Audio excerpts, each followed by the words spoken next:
It's a little noisy and windy out here, so I hope that you'll bear with me.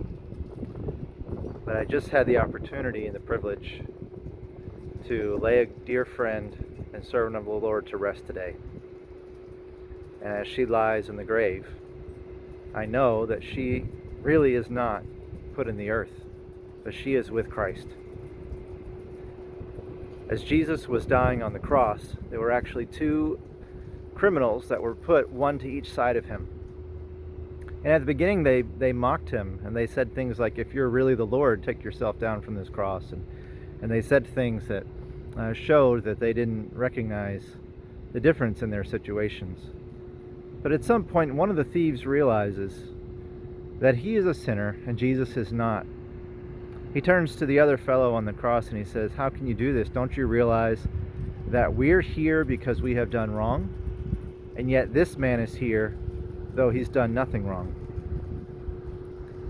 And he turned to Jesus and he said, "Remember me when you enter into your kingdom." And so this man acknowledges some very crucial realities about himself, about God, and about his situation.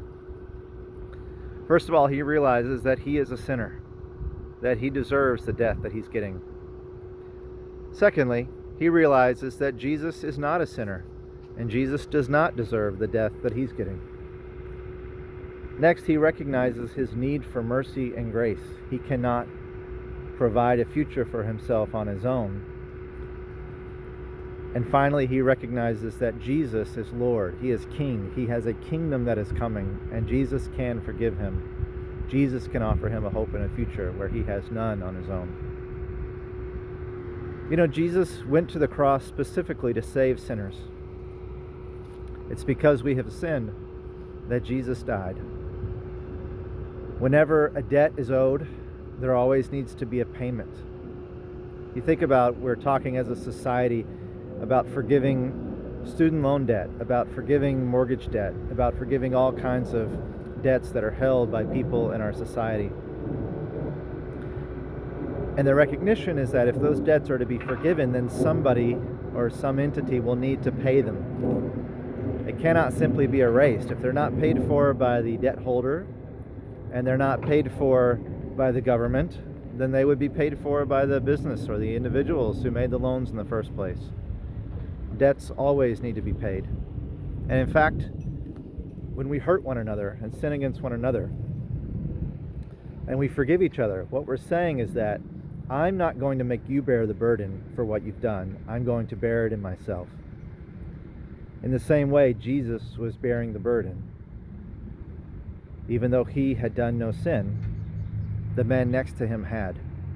And Jesus was willing to die to pay for that man's sin. So Jesus replied to him, "I tell you the truth, today you will be with me in paradise. Your future is not lost. You are not without hope." Jesus says, "I will receive you into my kingdom." And in the same way, he says to each one of us, when you pass, when you die, you will be with me in paradise. You will not be left without hope. You will not be abandoned.